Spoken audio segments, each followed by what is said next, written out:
بسم اللہ الرحمن الرحیم۔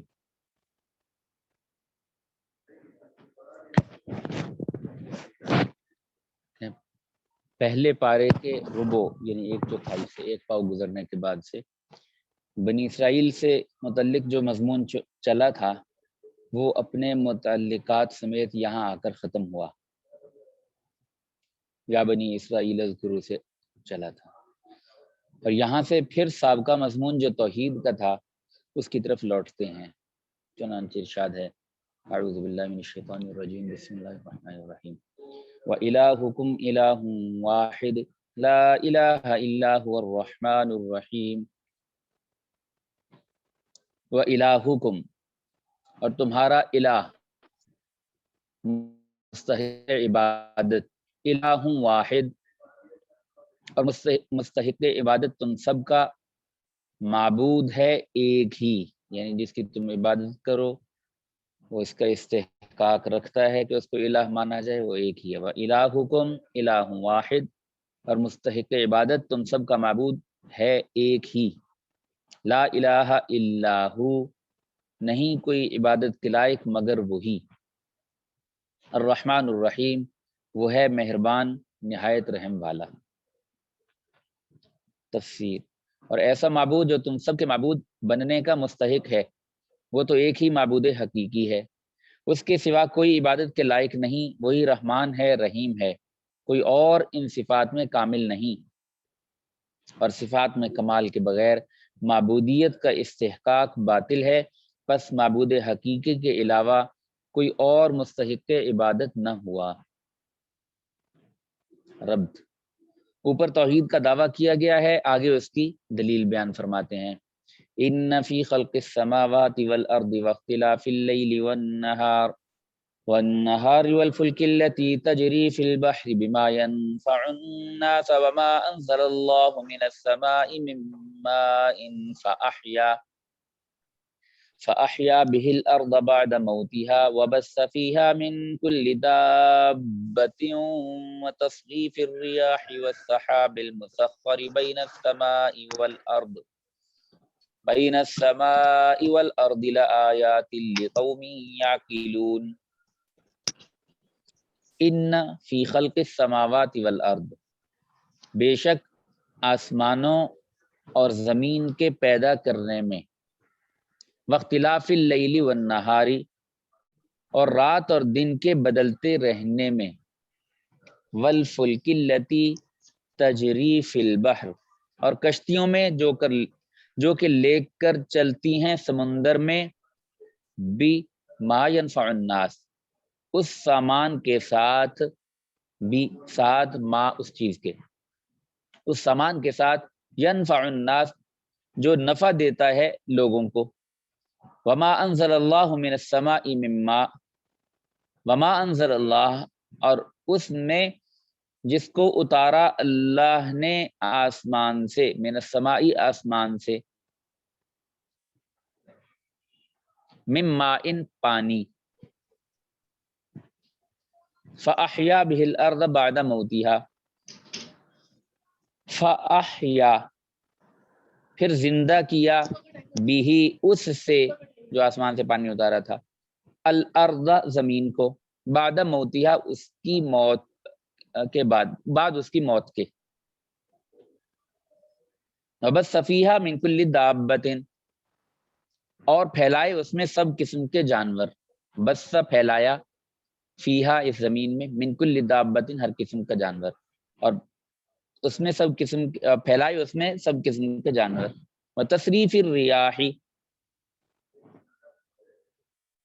اور صرف یصرف پھیرنا، اسی سے گردان علم الصرف بھی کہتے ہیں، تصریف پھیرنا، ایک لفظ کو پتہ نہیں کتنی صورتوں میں پھیرا جاتا ہے، تو وتصریف الریاح، اور ہواؤں اور بدلنے میں ہواؤں کے، ریح کی جمع ریاح، ہواؤں کے بدلنے میں، اور بدلنے میں ہواؤں کے، والسحاب المسخر، اور بادل میں جو کہ مسخر ہے اللہ کے حکم سے، بین السماء والارض، زمین اور زمین کے درمیان،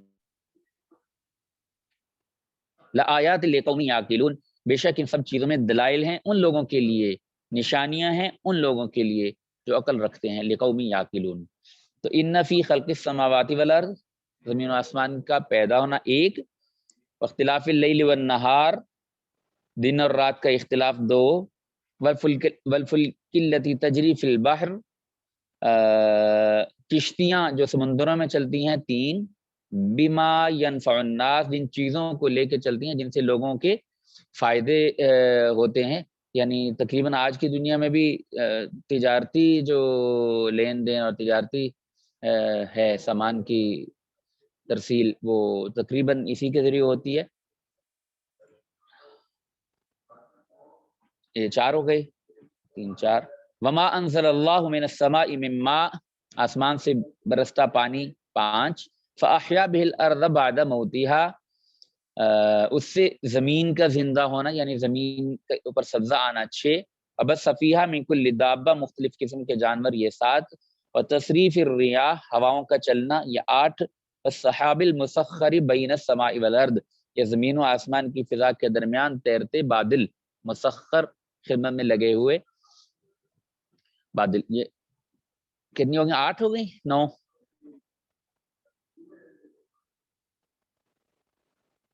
ایک دو تین چار پانچ چھ سات آٹھ نو، تو یہ 9 چیزیں بیان کر کے کہا کہ ان ساری چیزوں میں لآیات لقوم یعقلون، ان لوگوں کے لیے دلائل ہیں، نشانیاں ہیں جو عقل رکھتے ہیں، یعنی محیر العقول قسم کی چیزیں ہیں۔ لوہا ہے، لوہا پانی میں کیسے چلے گا، لیکن اللہ نے عقل دی، تم نے تھوڑی سی محنت کی تو اب لوہا ہے۔ اور بلکہ آج کل چھوٹے بھائی ہیں نیوی میں، تو وہ کہہ رہے کہ جو بھی ہیں یہ سمندری بحری جہاز وغیرہ، جو ان کا کوئی اس طرح ڈیزائن کر دیا گیا ہے کہ جتنا مرضی وہ سمندری طوفان آ جائے وہ ڈوبیں گے نہیں، تو کتنا بھی پانی آ جائے تو وہ کچھ اس طرح اس کا فلور رکھا ہے کہ پانی نکل جاتا ہے، ٹھہرتا نہیں، تو پانی آنے کی وجہ سے ڈوبتا نہیں، ورنہ تو لوہے کو تیرنا نہیں چاہیے۔ تو کہا ان ساری چیزوں میں پھر جو انسان کے بس ہی کی باتیں نہیں ہیں، ہواؤں کا چلنا، بارش کا برسنا، کا ان کے لیے یعنی یہ ساری چیزیں پتہ دیتی ہیں کسی صانع کا، کسی خالق کا۔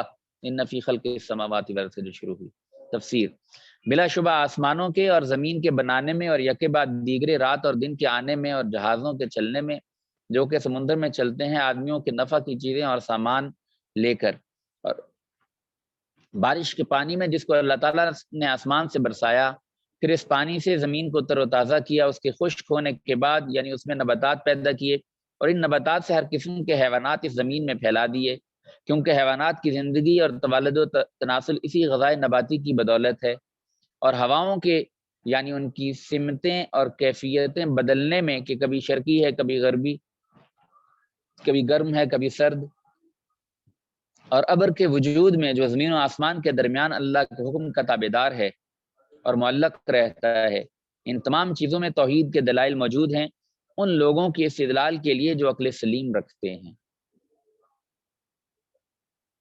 ربط اوپر کی آیت میں توحید کے اس بات کے بعد شرک کا انجام بد بتلاتے ہیں، جس سے شرک کی خرابی معلوم ہوتی ہے۔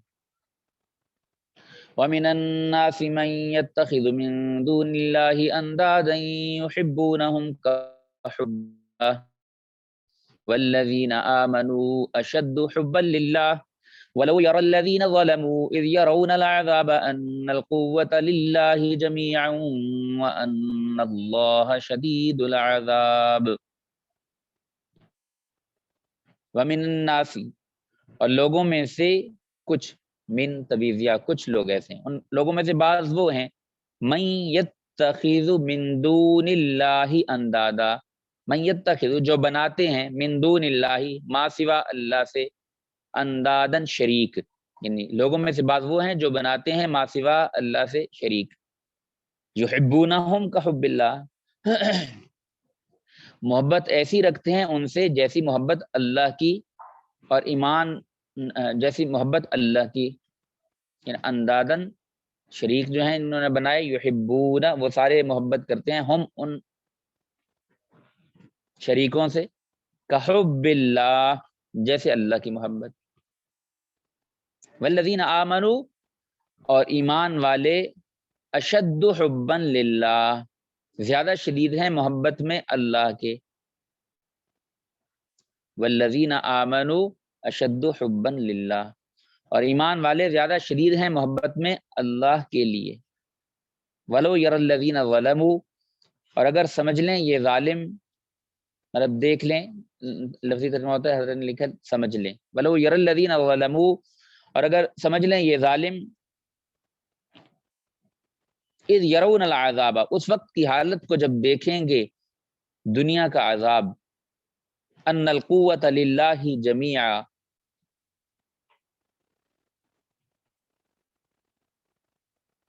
اذ یرون العذاب جب دیکھیں گے دنیا کا عذاب، ان القوۃ للہ جمیعا کہ قوت اللہ ہی کے لیے ہے، ساری کی ساری قوت اللہ ہی کے لیے ہے، سب کی سب کہ قوت اللہ ہی کے لیے ہے سب کی سب. وَأَنَّ اللَّهَ شَدِيدُ الْعَذَابِ اور یہ کہ اللہ سخت ہے عذاب کا. تو کیا ہی اچھا ہو، یعنی اگر یہ اس بات کو ابھی سے سمجھ لیں تو کیا ہی اچھا ہو.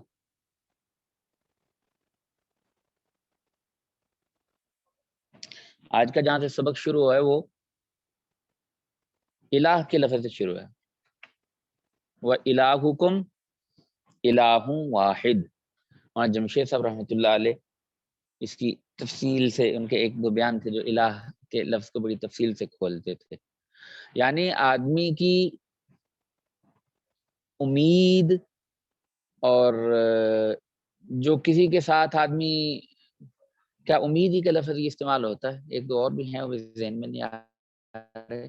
یعنی آدمی جب بالکل ناکام ہو جائے، کچھ اس کو دکھے نا، تو اس کی امید جس کے ساتھ جڑ جاتی ہے وہ جو ذات ہو اور جس سے پھر یہ امید ہو کہ یہ اب میرے مسئلے کا حل ہو جائے گا. ولی یلہ الہن ثم الہن تو اس کو الہ کہتے ہیں.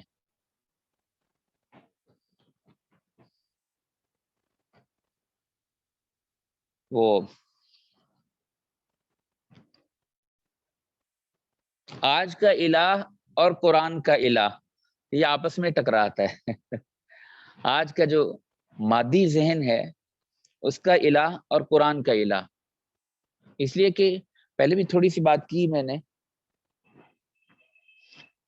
وہ ماہرین آثار قدیمہ کہتے ہیں کہ ہم نے جہاں بھی زمین میں کھدائی کی اور کھدائی میں کچھ آثار اور نشان ملے پرانی آبادیوں کے، وہاں پہ تین چیزیں ضرور ہمیں جن سے اشارہ ہوتا ہے کہ یہ چیزیں ان میں موجود تھیں. نمبر ایک، موت کی موقع کی رسومات کیا تھی، یہ ضرور اس کے نشانات ملے. نمبر دو، نکاح کی کوئی رسومات ضرور تھیں. دو، نمبر تین، پوجا پاٹ. کہتے ہیں یہ تین چیزیں عبادت. تو موت، نکاح اور عبادت، یہ تین چیزوں کے شواہد ہر جگہ سے ملیں، چاہے جتنی مرضی قدیم تہذیب برآمد ہوئی ہو. تو اس سے ایک نتیجہ جو اب تک چلا آ رہا تھا ڈیکارٹ اور کانٹ سے پہلے تک، کسی بھی چیز کے بارے میں نا، مطلب جب بحث ہوتی تھی علم کے اوپر تو یہ سوالات کی ایک ترتیب بناتے تھے. اس کو سب سے پہلے کہتے تھے کہ مابعدت طبیعیات کیا ہے. مابعدت طبیعیات، میٹا فزکس، یہ کیا ہے. یعنی دنیا میں یہ تو ہمیں چیزیں نظر آ رہی ہیں، لیکن یہ اتنا نہیں ہے، کوئی اور اس سے بڑی قوت بھی ہے. وہ کیا ہے؟ ہم اس کو اللہ کہتے ہیں. نمبر ایک، پہلا سوال کہ میٹا فزکس کیا ہے. نمبر دو، اس مابعدت طبیعیاتی حقیقت کو مطلب خوش کیسے کیا جا سکتا ہے اور وہ ناراض کس چیزوں سے ہوتی ہے وہ ذات. یہ دوسرا سوال. اس کو پتہ نہیں، مجھے جو محدود سی انگلش آتی ہے تو اس میں اپسٹمولوجی کہتے ہیں، اپسٹمولوجی. اور تیسرا کہ وہ مابعدت طبیعیاتی حقیقت ہے، اس مابعدت طبیعیاتی حقیقت کے خوش اور ناخوش ہونے کے پیمانے ہیں. یہ اس کے بعد اب طے کرو کہ کائناتی چیزوں کے اندر کس کو کیسے رہنا ہے. اس کو کہتے ہیں یعنی اونٹولوجی. تو یہ علم کی شاخیں یہاں سے چلیں. تو علم کی بنیاد نمبر 1 مابعد طبیعتی حقیقت کیا ہے، نمبر 2 اس کی خوشی اور ناخوشی کے پیمانے کیا ہیں، نمبر 3 ان کی روشنی میں مجھے کیسے چلنا ہے، مان کے چلنا ہے نہ مان کے چلنا ہے، وہ کیا ہے. یہ 3. تو جو تحریک تنویر ہے جس کو انلائنمنٹ کہتے ہیں، اس کے اندر ڈیکارٹ وہ پہلا فلسفی ہے، فرانس کا تھا، جو پادری تھا، اور اس نے آ کے کہتے یہ تو بعد کی بات ہے نا کہ وہ کن چیزوں سے خوش ہوتا ہے اور یہ اور وہ مابعد طبیعتی حقیقت. سب سے پہلا سوال یہ ہے کہ مجھے پتا کیسے چلے گا کہ کوئی مابعد طبیعتی حقیقت ہے یا نہیں. پہلے مجھے اس پہ بحث کرنی چاہیے کہ وہ میٹا فزکس ہے بھی یا نہیں ہے. تو ٹھیک ہے، نہیں ہے تو میں خام خواہ کسی کو کیوں مانوں. تو پہلا سوال یہ نہیں کہ میٹا فزکس کیا ہے، بلکہ یہ ہے کہ مجھے پتا کیسے چلے گا کہ وہ مابعد طبیعتی حقیقت بھی ہے یا نہیں. تو اس پہ اس نے کہا کہ ہو سکتا ہے کوئی خبر کوئی جو دے. پہلے تو یہی کہتے نا کہ آتی بات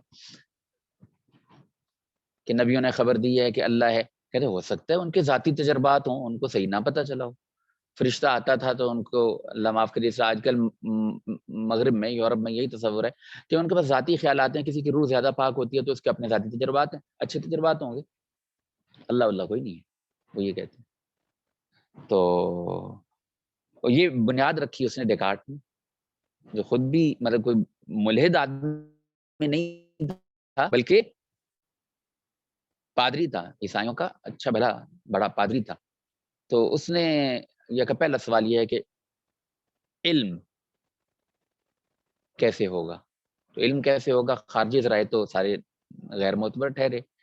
تو پھر ہر چیز مشکوک ہے، ہر چیز مشکوک ہے. تو پھر بھی ساری کائنات سامنے نظر آ رہی، یہ بھی اس میں بھی شک ہو سکتا ہے، پھر اپنے آپ میں بھی شک ہو سکتا ہے. یہ اعتراض ہوا، اس نے اس کو تسلیم کیا. کہتے ہاں بالکل میں بھی ہوں یا نہیں، یہ بھی تشکیک. اس لیے ہمارے علماء نے جب پرانی تہذیبوں اور مختلف ان کے اوپر لکھی ہیں کتابیں، الملل والنحل، الفرق بین الفرق وغیرہ کے نام سے، تو اس میں ایک بڑی عجیب بات، چونکہ اس میں دوسری جو ہے نا مذاہب اور ثقافتوں سے ٹکراؤ ہوتا ہے تو مناظرے کی بھی ضرورت پڑتی ہے. تو بڑی عجیب بات لکھی ہے. کہتے ہیں کہ آپ کو اس شخص سے بات کرنا بہت مشکل ہوگا جو کسی حقیقت کو نہیں مانتا. اس کو انہوں نے کہا لا ادریہ، لا ادری، میں نہیں جانتا، میں نہیں جانتا، مجھے نہیں پتا. بھئی تم ہو یہاں پہ کھڑے، مجھے نہیں پتا. اب اس سے آپ کیا بات کر لو گے؟ تم سامنے ایک حقیقت کھڑے ہو، سامنے دیوار ہے، وہ کہتا مجھے کیا پتا یہ سامنے دیوار ہے یا کچھ اور ہے. لا ادریہ اس کو کہا گیا، یا باقاعدہ یہ فرقے گزرے ہیں. تو کہا لا ادریہ سے بات کرنا انتہائی مشکل ہے. کیوں؟ اس کے یہاں کوئی چیز مسلم ہی نہیں ہوتی. مطلب آپ اس کو الزام دو گے، سمجھاؤ گے، جب کسی بات کو بنیاد تو سمجھے گا، اس کے اوپر پھر تعمیر ہوگی. وہ کسی کو تعمیر مطلب بنیاد ہی نہیں بننے دیتا، تعمیر کیا کریں گے آپ؟ تو لکھا ہے کہ لا ادریہ سے بات کرنا کہتے آپ کے لیے انتہائی مشکل ہوگا. تو یہ لا ادریہ کی جو موجودہ دور میں بنیاد رکھی ہے وہ ڈیکارٹ نے رکھی. تو اس نے کہا کہ مجھے کیا پتا علم کیا ہوتا ہے اور مابعد طبیعتی حقیقت کیا ہوتی ہے. پھر ایسے تم شک کرو گے تو سامنے کی دیوار اور پہاڑ اور سورج اور چاند اور حتیٰ کہ اپنی ذات کے بارے میں بھی شک ہو جائے گا. کہ ہاں ہوگا شک، کیا ہے؟ بس ایک بات ہے کہ میرے پہ شک کون کر رہا ہے کہ میں ہوں یا نہیں؟ میں. تو اس نے کہا بس میں ہوں بنیاد، میں علم کا اصلی اور آخری حتمی ذریعہ ہے بس. اب پھر آگے اس کی تفصیل چلتی ہے کہ میں کیسے علم حاصل کرتا ہے. جب ایک چیز کو آدمی بار بار دیکھتا ہے، بار بار دیکھتا ہے، بار بار، اس کے 2-3 طریقے لکھے ہیں، ایک استخراج ہے، ایک استقراء ہے، وغیرہ وغیرہ. یعنی آدمی کہتا ہے بھئی لاہور ایک شہر ہے اور یہاں پہ کچھ اچھے لوگوں سے ملا تو اس نے کہا کہ لاہور میں اچھے آدمی بھی ہیں، تو نتیجہ نکال لیا کہ لاہور کے آدمی اچھے ہیں. یہ استخراج ہے. اور استقراء ہے کہ آدمی ایک جزئیے کو دیکھے، مثلا ایک آدمی بیمار ہوا، اس نے شہد استعمال کیا، دوسری مرتبہ بیمار ہوا پھر استعمال کیا، تیسری مرتبہ بیمار ہوا پھر استعمال کیا. تو اس نے ایک اصول بنا لیا کہ ہر نزلے میں ہر شہد فائدہ دیتا ہے. اس نے نہ تو ساری دنیا کے شہد استعمال کیے، نہ اس کو ساری نزلے کی قسمیں ہوئیں، لیکن اس نے اصول بنا لیا. اس کو استقراء کہتے ہیں، تام یا کامل لیکن استقراء کہتے ہیں. اس نے ایک چیز کو بار بار تجربہ کیا. تو نے کہا کہ بس یہ چیزیں ہیں، استقراء ہے، استخراج ہے، جن سے ہم ایک چیز کو بار بار ہوتے دیکھتے ہیں تو پھر ہم ایک اصول بنا لیتے ہیں. تو آج کل خلاصہ لمبی بحث ہے یہ تو بہت، اس کو سائنٹیفک میتھڈ اسی کو کہا جاتا ہے. حتیٰ کہ کہا یہ گیا کہ سائنٹیفک جو طریقہ ہے علم کا، سائنسی جو کہتے ہیں تجرباتی عقلیت، تجربے ہوتے ہوتے یہ چیز یوں ہی ہوتی ہے تو اس کو عقلی طور پر آگے نتائج کا ذریعہ بنا لیا. یہ 2 چیزیں پڑھی تھیں، یہ 2 چیزیں پڑھی تھیں، ملایا تو 4 ہو گئی، بس 2 × 2 4 ہوگا، 10 × 10 20 ہوگا. تو تجرباتی عقلیت، تو کہا کہ بس یہی حتمی ذریعہ علم ہے.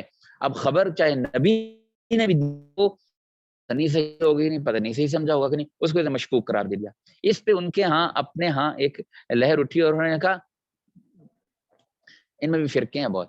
ایک پرانا کیتھولک پادری تھا بہت بڑا، وہ بھی فلسفی تھا. اس نے کہا کہ فرانس کا مذہب کے خلاف، خدا کے خلاف یہ جرم جو ہے ناقابل معافی ہے کہ اس نے ڈیکارٹ کو پیدا کیا. تو اس نے جو علم کی، حصول علم کی جو ترتیب بتائی ہے، اس کی بنیاد پہ مذہب ختم ہو گیا. اور آج کوئی کہتا بھی نا میں اللہ کو نہیں مانتا، بھائی تھوڑا سا ٹٹول کے دیکھو، وہ بالکل منکر ہے. اسی کہتے ہیں آج کل کے جو اکثر لوگ ہیں وہ ملحد ہیں، جو اللہ کو نہیں مانتے. اچھا خیر، یہ تو بات میں یہیں روکتا ہوں. اب اس ذہن کے ساتھ جو اب لوگ چلنا شروع ہوئے، تو اب میں ایک بڑی حقیقت ہوں. تو اس نے پھر ایک اصول بنایا کہ میں محترم ہوں، انسان محترم ہے، انسان کو کسی اور حقیقت کے سامنے نہیں جھکنا چاہیے. پھر انسان اس دنیا میں آیا کیوں ہے، پیدا کیوں ہوا، مر بھی جاتا ہے، اس کے دورانیے کا فائدہ کیا کرنا چاہیے اس کو. ہاں یہ سوال جو ہے وہ قابل لحاظ ہے. تو انسان کو اپنی خواہشات کو پورا کرنا چاہیے. اس کی اپنی تعبیر یہ ہے کہ انسان انسانی ارادے کو پورا کرنے کے لیے ہے، اور دوسری تعبیر ہے کہ انسانی خواہشات کو پورا کرنے کے لیے. اور خواہشات پوری ہوتی ہیں پیسے سے. مجھے پیسہ چاہیے، بھئی کتنی فصلیں بنتی ہیں، لگتی ہیں، اور کتنے جانوروں کا گوشت پڑتا ہے تو پیزا تیار ہوتا ہے. اتنے جانور پہلے پالو، وہ سالوں لگ جائیں گے. ہاں آسان طریقہ ہے کہ اپنی اس خواہش کو، پیزا کھانے کی خواہش کو پیسہ دے کے 2 منٹ میں آرڈر کر دو، پورا ہو جائے گا. اچھا تو پیسے سے میری یہ کھانے کی خواہش، پینے کی خواہش، رہائش کی خواہش، سواری کی خواہش، ہر قسم کی خواہش میری پوری ہو رہی ہے پیسے سے. تو اس کے بعد آیا روسو، اس نے لکھ دیا، کہتے کہ خواہشات کی متجسد شکل، خواہشات کی متجسد شکل کا نام کیپٹل ہے، سرمایہ ہے، پیسہ ہے، بس. تو اب یہ جو تحریک تنویر ہے، انلائنمنٹ سے شروع ہوئی ایک لہر ہے، اس نے یعنی یہاں پہ پہنچ کے دم لیا کہ انسان اپنی خواہشات کو پورا کرنے کے لیے ہے، اور خواہشات پوری ہوتی ہیں پیسے سے، لہذا ہر مسئلے کا حل پیسہ ہے. اور آج کا ذہن یہ پوری یہی بات کہتا ہے. کئی ساتھی آتے ہیں جماعتوں میں، ملک بیرون ملک سے بھی آتے تھے. میں ذرا غیر روایتی قسم کی باتیں کرتا ہوں، اللہ خالق کا، مالک کا، رازق کا، یہ تو ہمارا ایمان ہے. لیکن ہمارے ساتھی جہاں پہ کھڑے ہیں تو میں تھوڑا سا مطلب ارد گرد کی باتیں چھیڑتا تھا. میں اس نتیجے پہ پہنچا ہوں کہ اپنے بہت عرصے سے لگے ہوئے دعوت کے کام میں پرانے ساتھی بھی بالکل اسی ذہن کے، بلکہ ایک اور بات میں کہا کرتا ہوں جو بڑی ضرورت کی بات ہے لیکن ایک حد تک شاید صحیح ہوگی. میں کہتا ہوں کہ اس ماحول سے، یہ جو مادیت کا ماحول ہے، سرمایہ داری کا ماحول ہے کہ پیسے سے کام بنیں گے، یہ اتنا مؤثر ہے کہ جتنا ایک دنیا دار آدمی، بالکل دنیا کے کاموں میں پھنسا ہوا آدمی، دنیا دار دنیا کے کاموں میں پھنسا ہوا آدمی جس طرح اس ذہنیت سے مرعوب ہے، بالکل اسی طرح میرے جیسا ایک قرآن حدیث پڑھانے والا بھی اس سے پوری طرح مرعوب ہے، پوری طرح. اللہ قلیل، اللہ من رحم ربی، کسی اللہ والے سے جڑ گیا، بیت کا تعلق ہو گیا، تبلیغی جماعت سے مل گیا، کسی اللہ والے سے جڑ گیا، مسجد میں آتا جاتا رہا، تو اس کی تھوڑی سی بچت ہو جائے گی. اگر کسی کی زندگی میں یہ نہ تبلیغی جماعت ہے، نہ کوئی اللہ والا ہے، نہ کوئی دینی ماحول ہے، تو میں نہیں سمجھتا کہ وہ لفاظی کے علاوہ حقیقت میں بھی اللہ کو کیسے مان رہا. وہ پورا مادیت کے ماحول پہ اسی بات پہ کہ میرے سارے مسئلے بس پیسے سے حل ہوں گے، میں کوئی انکار نہیں کرتا، لیکن نظریے کے طور پہ اس کے بغیر نہیں ہو سکتا، اس کے بغیر نہیں ہو سکتا. یہ ایک خاص ذہن ہے جو پیدا کیا گیا. اب یہاں پہ ایک اور، جب آدمی مابعد طبیعت کی بحث کرتا ہے فلسفہ، اس میں مابعد طبیعت کی بات آتی ہے، الہیات کی بات آتی ہے، تو وہاں پہ مختلف حقائق کے اوپر بات ہوتی ہے. یہ بھی ایک حقیقت ہے جو نظر نہیں آتی. مثلا مجھے محبت ہے کسی سے، بیوی سے محبت ہے، یہ تو نظر نہیں آتی. اچھا برتاؤ یہ اس کے مظاہر ہیں، لیکن محبت تو نظر نہیں آتی. اچھا اب میرا کاروبار ہے، میں کاروبار کو وقت دیتا ہوں، بلکہ اپنی بیوی بچوں سے بھی زیادہ وقت دیتا ہوں. تو زیادہ کس سے محبت ہوئی؟ پھر دکان سے زیادہ محبت ہوئی. لیکن اگر دکان پہ بیٹھے پتہ چل گیا تو کہ بچے کو چوٹ لگ گیا، تو دکان چھوڑ کے آ جاؤں گا، بچے کو ہاسپٹل لے کے جاؤں گا. اس کا مطلب ہے کہ بچے کی محبت زیادہ بڑی حقیقت تھی. دکان کی محبت بھی حقیقت ہے، لیکن یہ چھوٹی ہے. تو ایسا ہوتا ہے کہ حقائق کی جنگ ہوتی ہے. تو پھر ایک حقیقت ایسی ہوتی ہے جس پہ آ کے باقی سب حقیقتوں کو قربان کر دیا جاتا ہے. اس کو کہتے ہیں حقیقت الحقائق، کہ یہ ایسی حقیقت ہے جس پہ باقی سب حقیقتیں قربان کر دی جائیں گی. اس حقیقت کو قربان نہیں کر دیا جائے گا. بس یہ جو حقیقت الحقائق ہے، اس کو کہتے ہیں الہ. یہ حقیقت الحقائق. اور اس حقیقت الحقائق کی اہمیت اتنی ہوتی ہے کہ اس کی رضا کے لیے، اس کی خوشنودی کے لیے، اس کی تقدس اور اس کی بقا کے لیے آدمی جان دیتا بھی ہے اور لیتا بھی. یہ جس کو قرار دے لو. اب ایک چھوٹا سا جزیہ، جاپان میں یا چائنا میں سڑک بنائی تو ہمارے ہاں بھی ہوتا ہے کہ بھی مٹیریل کم ڈالا، کچھ یہ کیا تو وہ تھوڑا سا نکل آیا. تو انکوائری ہوگی، جو ٹھیکیدار تھا، ذمہ دار تھا، اس کا تعین کر کے اس کو وہیں پہ لٹایا، اوپر روڈ گزار دیا. اب ان میں سے کوئی کسی کو رحم نہیں آیا. انسان ہے، بہرحال یہ چیزیں تھیں، تو چیزیں اور انسان دونوں میں فرق ہوتا ہے. کسی کو رحم نہیں آیا. کیوں؟ اس لیے کہ اس نے نقصان پہنچایا تھا کس کو؟ ان کے الہ کو.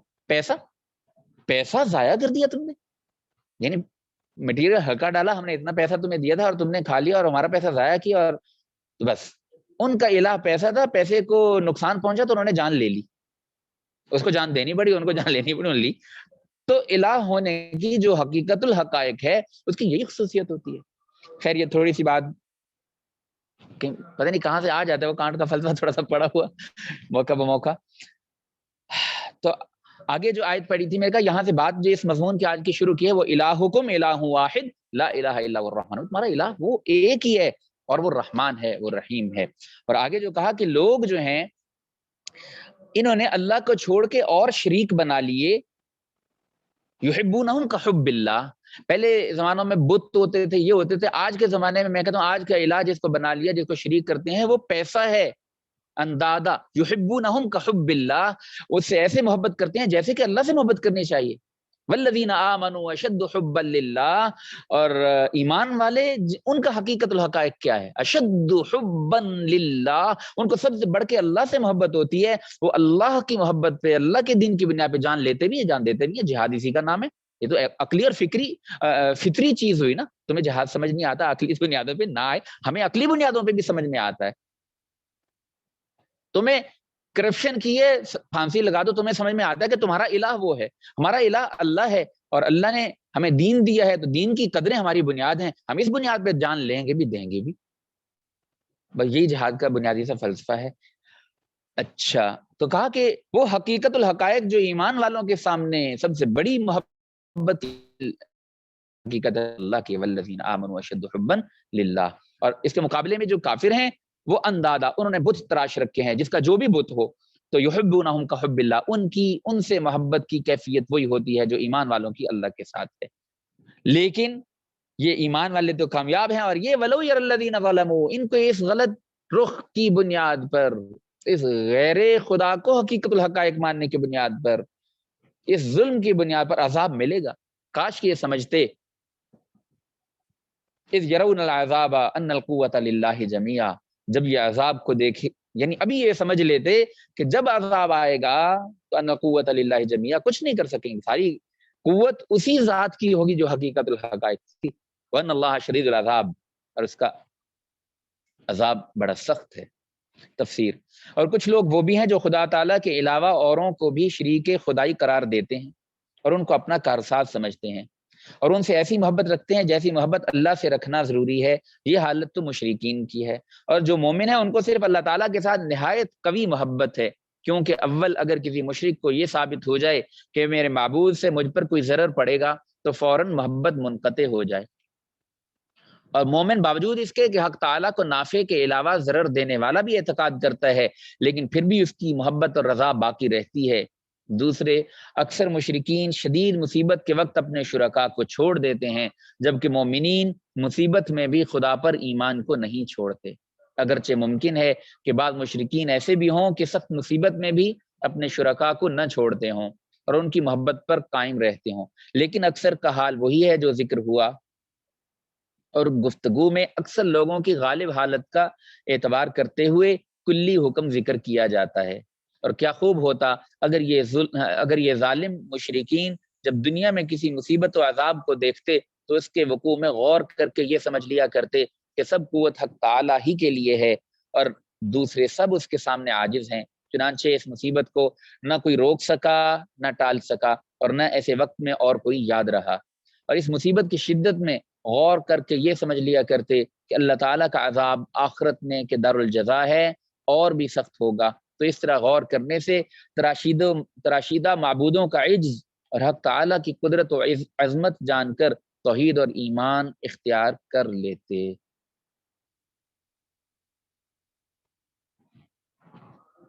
صدق اللہ العظیم. آگے کوئی سوال تو نہیں ہے؟ السلام علیکم. وعلیکم السلام. آج آپ نے وہ مولانا اشرف علی تھانوی صاحب کی وہ سنت پوری کی کیا کہ ایک جمعہ بڑا مشکل پڑھانا چاہیے جو سمجھنا جی ہے. ایک جمعہ تو بڑا مشکل پڑھانا چاہیے جو سمجھنا ہے. ہاں چلو ٹھیک ہے. صحیح ہے. السلام علیکم ورحمۃ اللہ. وعلیکم السلام. تھوڑا اور کہا تھا کہ حضرت علماء کو چاہیے کہ ایک حدث میں ایسا پڑھا جیسے آپ نے ان کی بات کا